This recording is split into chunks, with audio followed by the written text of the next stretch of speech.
바울은 자신의 상태를 다음과 같이 솔직하게 토로합니다. 나는 내가 원하는 선한 일은 하지 않고 도리어 원하지 않는 악한 일을 합니다. 바울은 보통 사람이 따라가기 어려울 정도로 종교적으로 어릴 때부터 훈련을 받은 사람입니다.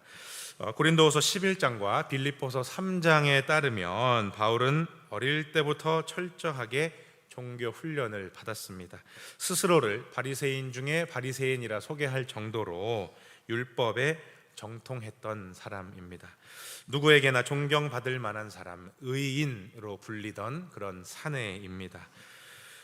그런 그가 자신이 행하는 악 때문에 괴로워하고 있습니다. 누구보다 나은 사람, 누구보다 자기의 수신이 잘 된 사람 바울, 그가 자신이 행하고 있는 악 때문에 괴로워하고 있습니다. 그는 왜 이렇게 괴로워하고 있는 걸까요? 그가 말하는 선은 무엇이고 또 악은 무엇일까요? 원하는 선한 일은 행하지 않고 도리어 원하지 않는 악을 행한다는 바울 자신의 고백은 도대체 무엇을 의미하는 걸까요?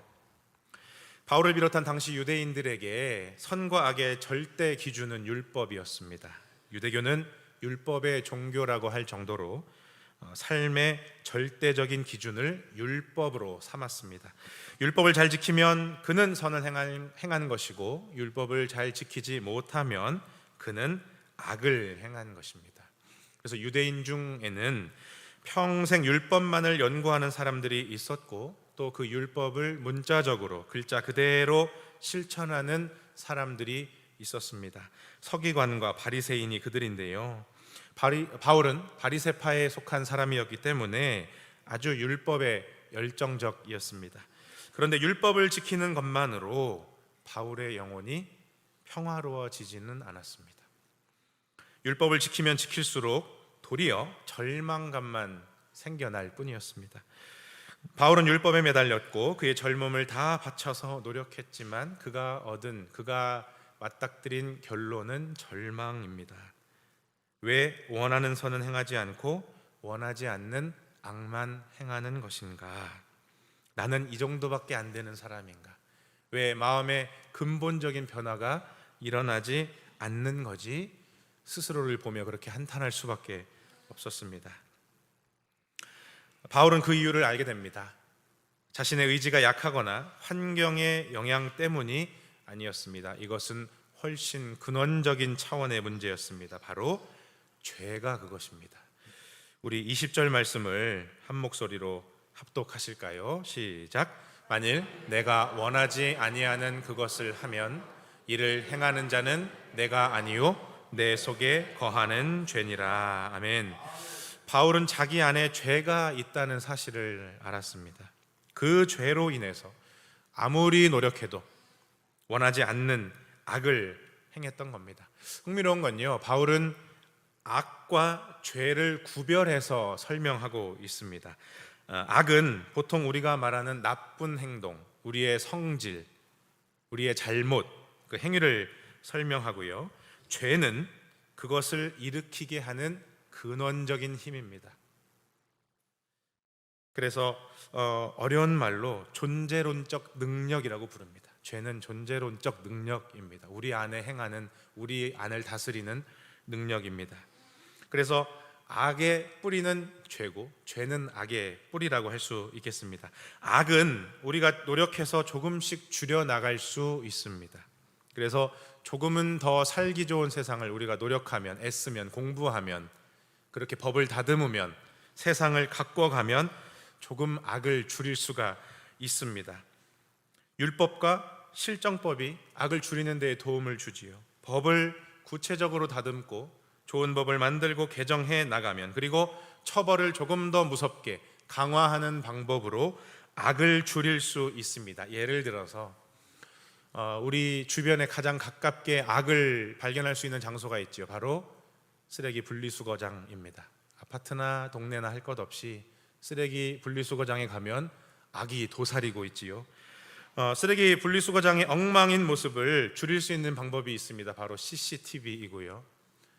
그리고 그 책임을 묻는 일입니다. 실제로 제가 일본에 그 선교사님 댁에 방문한 적이 있는데 어쩜 이렇게 쓰레기 분리수거장이 깨끗하냐고 물었더니 그 비법을 알려주더라고요. 물론 일본 사람들이 준법 정신이 한국 사람들보다 좀 낮긴 하지만 처벌이 강하답니다. 처벌이 얼마나 집요하고 강하냐면 쓰레기 봉지 안에, 쓰레기 내놓은 쓰레기 봉투 안에 쓰레기 봉투에 담아서는 안 될 물질을 발견하면 바로 그 봉투를 뜯고, 그 미화원이 하는 일입니다. 봉투를 뜯고 그 안에서 그 쓰레기를 내놓은 주인의 정보를 캐냅니다.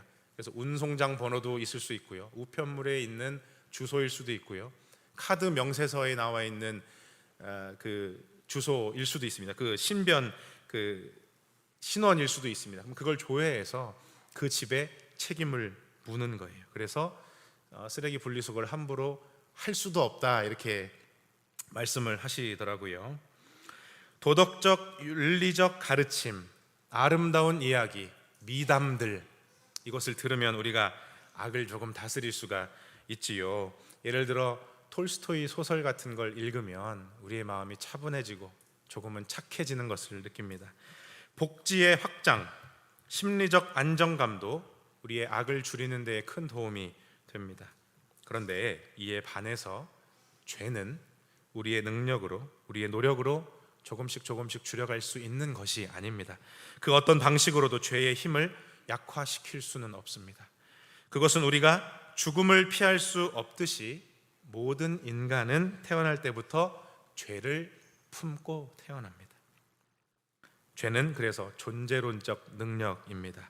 철저하게 자기 양심과 율법에 충실했던 바울이 두 손을 들 수밖에 없을 만큼 죄는 근원적이고 강력한 능력입니다.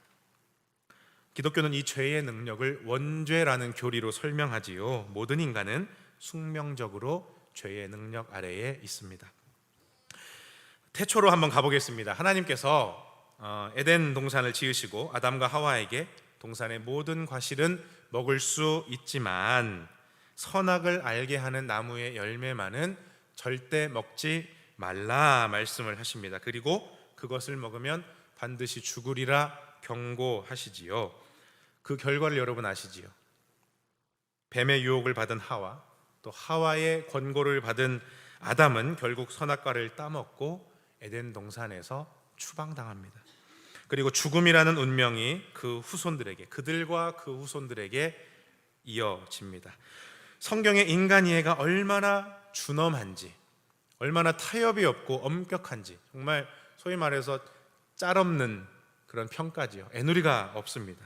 성경은 인간을 그렇게 선언합니다. 모든 인간은 죄의 지배를 피할 수 없습니다. 그 죄의 지배로 인해 원하지 않는 악을 행합니다.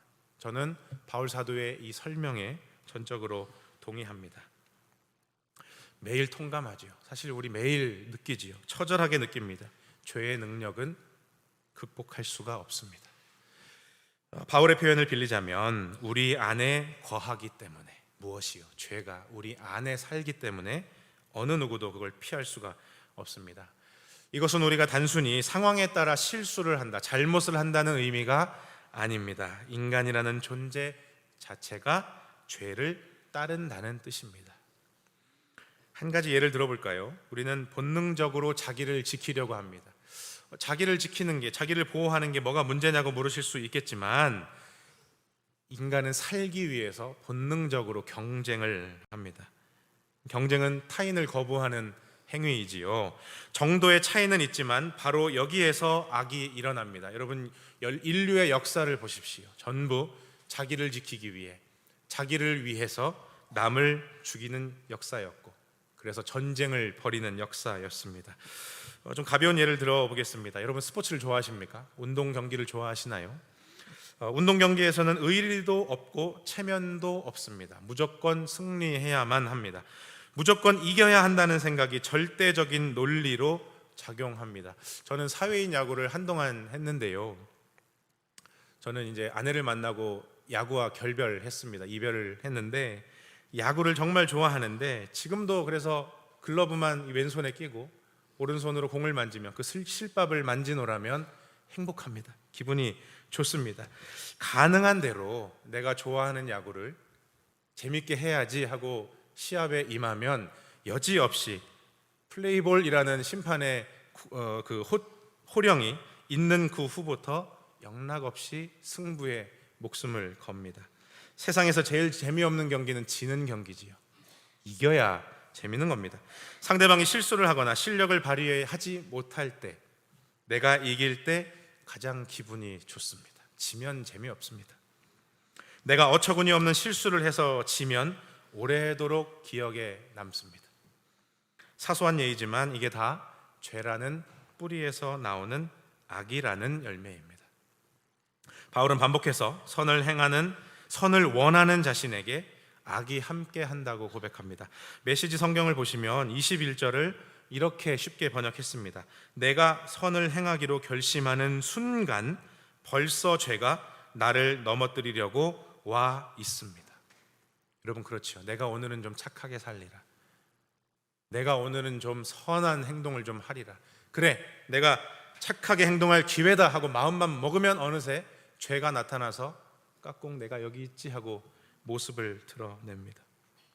하나님의 법과 죄의 법이 자기 안에서 싸웁니다. 그래서 그는 이렇게 절규합니다. 24절 말씀, 나는 비참한 사람입니다. 누가 이 죽음의 몸에서 나를 건져 주겠습니까? 바울은 완전한 절망에 빠졌습니다. 마치 출구가 없는 방에 갇힌 신세입니다. 저는 이 7장을 묵상하면서 그런 생각을 했어요. 바울은 사도가 된 후의 삶도 참 멋있고 대단하지만 그 전부터 바울은 참 인간적으로 대단한 사람입니다. 여러분, 우리 주변에 참 줏대 있게 자기의 인생을 멋지게 참 의지를 다해서 살아가는 사람들을 만나죠. 그러면 존경심이 입니다. 그게 참 맞든 아니면 좀 덜 맞든 상관없이 참 줏대 있게 고집 있게 자기 인생을 멋지게 살아가는 사람들을 보면 와, 대단하다, 존경스럽다, 이렇게 인간적인 생각이 들기도 합니다. 바울은 참 대단한 사람인 게 다른 사람들은 자기 속에 있는 이 죄와 악에 대해서 그렇게 민감하게 반응하지 않습니다. 여러분, 그렇지 않아요? 사람이 살다 보면 그럴 수 있지. 남자가 사회생활을 하다 보면 술 먹고 실수할 수도 있고, 여자 있는 술집에서 놀 수도 있고, 성적으로 조금 실수할 수도 있고, 엇나갈 수도 있고, 다 그렇게 하는 거 아니겠어? 털어서 먼지 안 나는 사람 있으면 나와 보라고 그래. 그래서 최선을 고르기보단 차악을 고르죠. 선거 때도. 다른 이들처럼 대충 좋은 게 좋다는 식으로 살다 보면 그럴 수 있지 하고 생각했으면 바울도 이렇게 괴로워할 필요가 없었습니다. 별 탈이 없었겠지요. 하지만 그는 이것이 구원 문제와 직결된다는 사실을 알았기 때문에 끝까지 밀고 갔습니다. 하지만 결국 죽음의 수렁에 빠지고 말았지요. 그는 아무것도 할 수 없었습니다. 바로 그 순간에, 바로 그 절망의 순간에 자기가 죄인이구나 깨닫는 바로 그 시점에 구원의 빛이 비칩니다. 사도행전 9장에 그 이야기가 나오는데요, 우리 3절에서 5절 말씀을 같이 읽겠습니다. 시작. 사울이 길을 가다가 다메섹에 가까이 이르더니 호련히 하늘로부터 빛이 그를 둘러 비추는지라 땅에 엎드러져 내가 어찌하여 박해하느냐 하시거늘 대답하되 주여 누구시니까 이르시되 나는 내가 박해하는 예수라. 아멘. 하나님의 나라에 도달하기 위해, 그분의 높은 기준에 다다르기 위해 애썼던 바울은 자기를 찾아오신 하나님의 아들을 경험합니다. 웃기지요. 그렇게 하나님의 선, 하나님의 의에 이루기 위해, 일에 다다르기 위해 애썼던 그가 절망하던 그 순간에 하나님의 아들께서 찾아오십니다. 바울은 그분의 정체를 알고 큰 충격에 빠집니다. 그래서 눈도 멀고 3일 동안 물도 마시지 않고 금식합니다. 이게 얼마나 충격이었는지요. 그가 마음을 다해 미워하고 박해하던 그 사람, 얼마 전 십자가에 매달려 처참히 죽은 실패한 랍비 청년 예수가 하나님의 아들 그리스도이심을 경험합니다. 그리스도께서 그에게 먼저 찾아오셨습니다. 그가 찾아간 것이 아니요, 그가 하나님을 열심히 찾았죠. 다다르려 했죠. 하지만 그땐 실패했는데 그가 절망하는 그 순간에 예수께서 바울을 찾아오셨습니다. 부활하신 예수님을 경험하고 그분으로 인해 해답을 찾은 바울은 이렇게 고백합니다. 오늘 본문 7장 25절 앞부분인데요, 우리 같이 읽겠습니다. 시작. 우리 주 예수 그리스도로 말미암아 하나님께 감사하리로다. 아멘. 바울은 예수님을 만나고, 자기를 찾아오신 예수님을 만나고 깨닫습니다. 그가 그토록 이루고 싶어 했던 하나님의 의, 하나님 나라에 들어가는 길을 예수 안에서 발견합니다. 그가 그토록 끊어내려 애썼던 악의 뿌리, 죄, 곧 날 때부터 자기 속에서 자기를 다스리던 존재론적 능력인 죄, 이 죄의 문제를 해결할 방법을 비로소 찾습니다. 오직 그리스도의 은혜로, 그분을 믿음으로 벗어날 수 없었던 죽음으로부터 자신이 해방되었다는 사실을 깨닫습니다. 바울은 이 기쁜 소식으로 인해서 기뻐합니다. 여러분, 철로 역정이라는 책을 아시지요? 그 책에서 보여주듯이 장차 망할 이 세상을 등지고 떠나서 갖은 유혹과 시험과 고난을 헤치며 순례를 다 마치고 하나님 나라에 다다른다는 비유가, 그 이미지가 우리에겐 아주 익숙합니다. 그러나 우리 예수님은 천국을 향해 가라, 천국을 찾아가라고 말씀하신 적이 없습니다. 예수님은 천국이 온다, 천국이 가까이 왔다고 선포하셨습니다. 믿음으로 가는 하나님, 믿음으로 가는 나라, 하나님 나라라는 노랫말이 있지만요, 천국에 간다는 표현 역시도 어딘가에 있을 천국을 찾아서 들어가라는 말씀이 아니고요, 천국이 여기 왔으니, 가까이 왔으니 들어가라, 결단하고 들어가라라는 뜻으로 해석해야 옳습니다. 예수님이 직접 하신 말씀도 그렇고요, 제가 또 이렇게 말씀드리는 또 다른 이유가 있습니다. 여러분, 얼마나 먼지, 어디 있는지도 알 수 없는 천국을 찾아가라는 말은 복음이라고 할 수 없습니다. 우리 모두 열심히 노력해서 다 천국에 들어갑시다, 우리의 공로로 구원 받읍시다 라고 말한다면 그것은 복음이 아닙니다. 천국이 우리에게 다가오기 때문에 복음이고, 천국이 우리에게 가까이 왔기 때문에 기쁜 소식입니다. 만약 예수께서 천국을 향해 가야 한다 말씀하셨다면 우리는 지체할 수 없습니다. 여러분, 여기 계시면 안 됩니다. 얼른 찾아서 가셔야 합니다.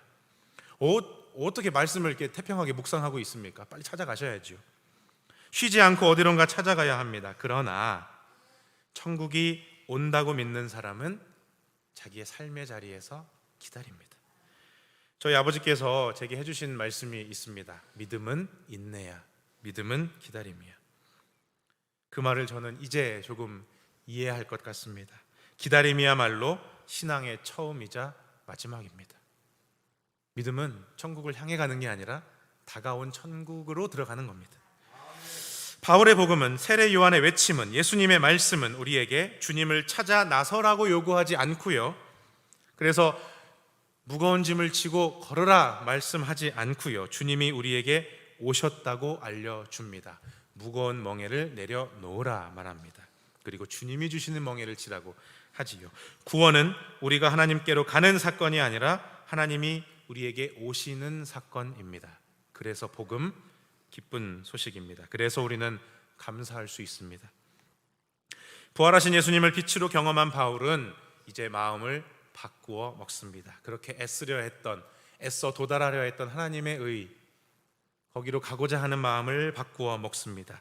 그가 일생일대의 회개를 경험합니다. 여러분이 이미 알고 계시듯 회개라는 말의 헬라어 원어는 메타노이아입니다. 뜻은 마음을 바꾸다, 마음을 바꾸어 먹다입니다. 이 말은 자주 오해받습니다.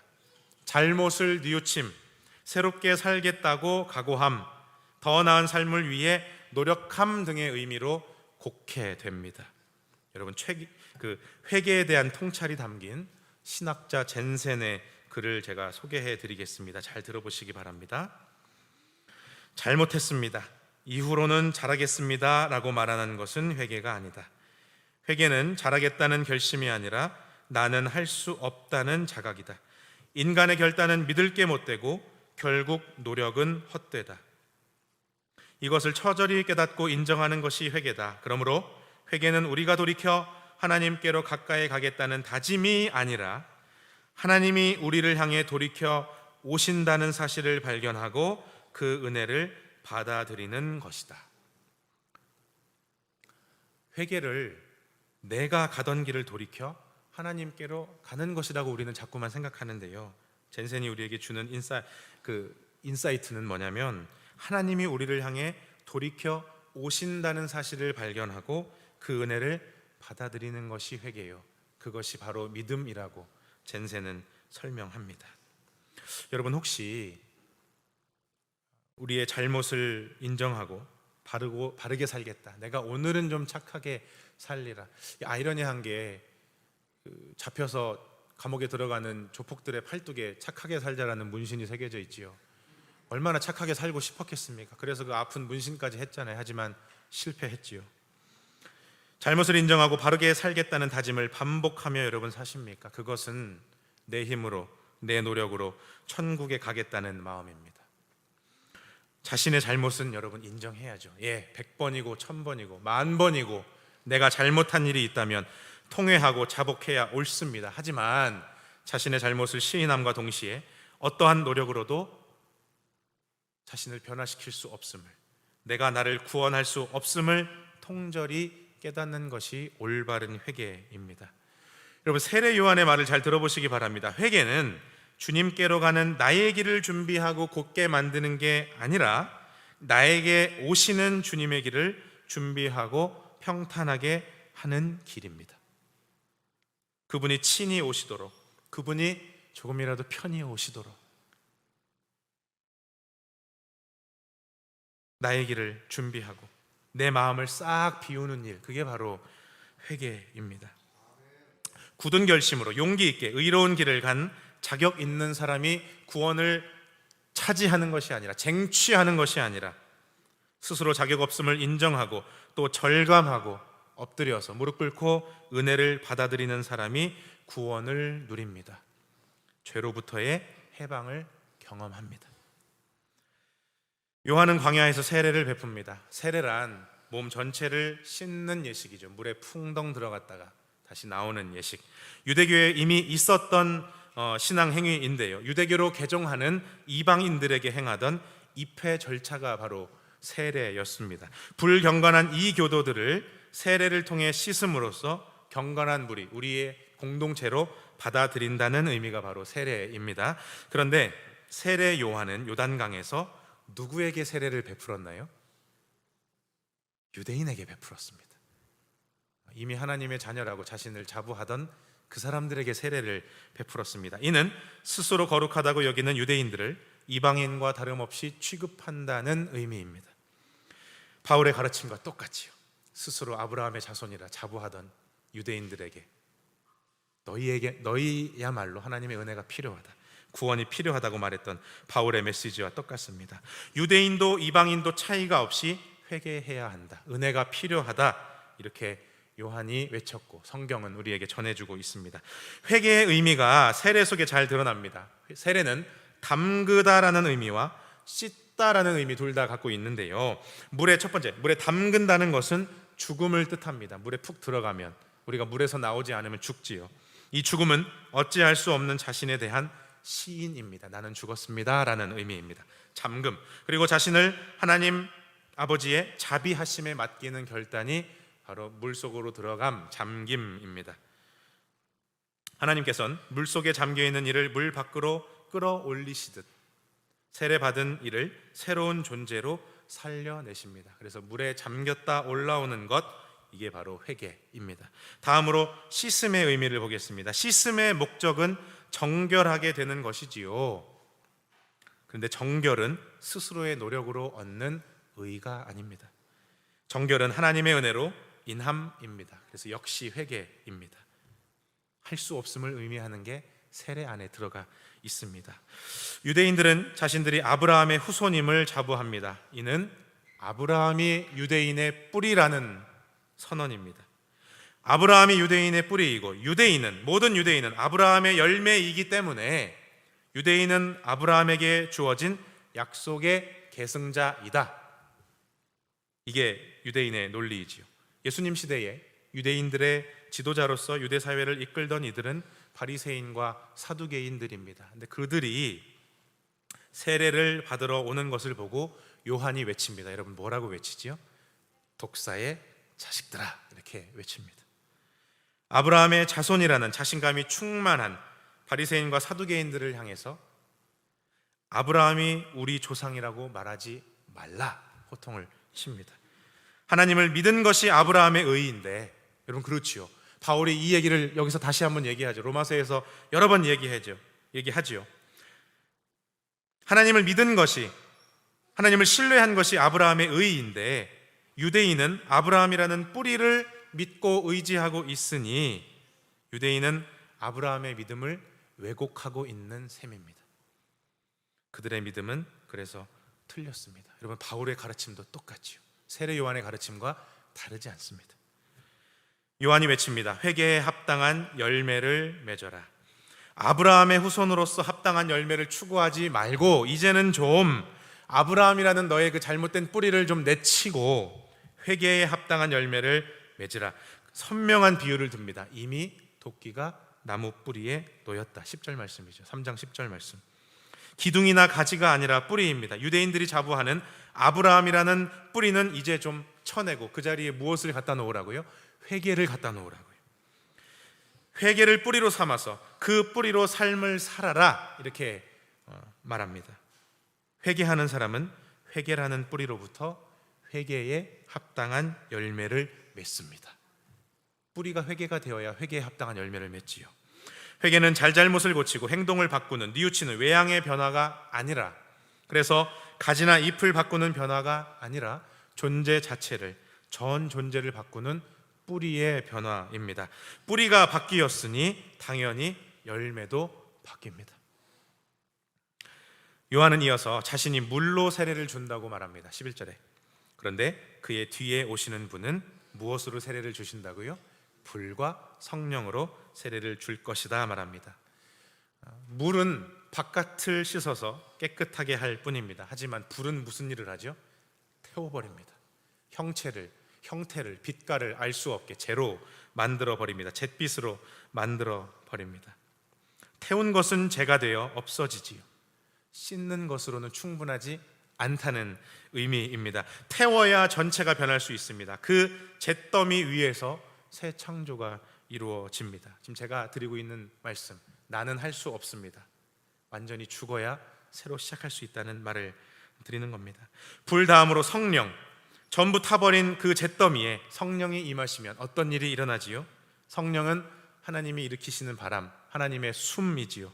하나님이 인간을 만드시고 흙으로 빚으시고 코에 불어넣은 생기가 바로 성령, 생명의 숨이 바로 성령입니다. 그래서 성령이 임하시면 죽은 존재가 살아날 수 있습니다. 어떻게 해요? 새롭게, 완전히 새롭게요. 그냥 겉만 씻는 게 아니라 완전히 새롭게 태어날 수 있습니다. 불과 성령으로 세례를 준다는 의미가 바로 이것입니다. 예수 그리스도께서 오심으로 불과 성령으로 세례를 받아라. 그분이 그 일을 하실 것이다. 저와 여러분은 불과 성령의 세례를 이미 받은 줄로 믿습니다. 아멘이십니까?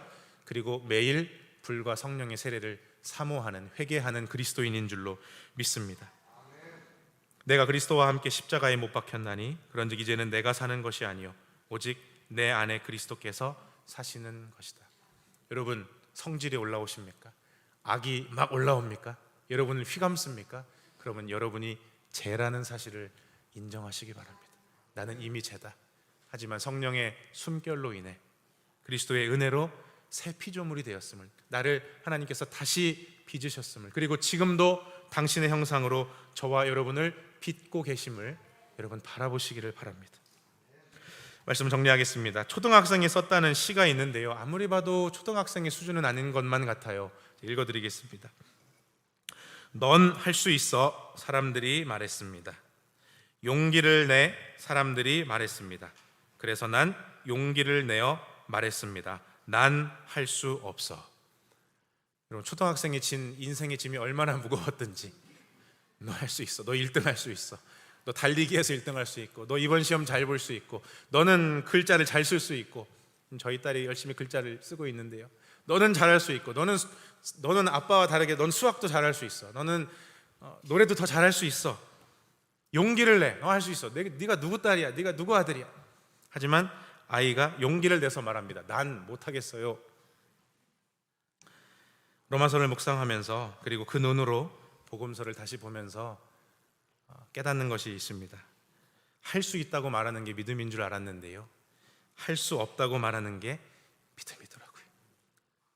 말씀을 묵상할 때마다 깨닫습니다. 주님, 할 수 없습니다. 할 수 없습니다.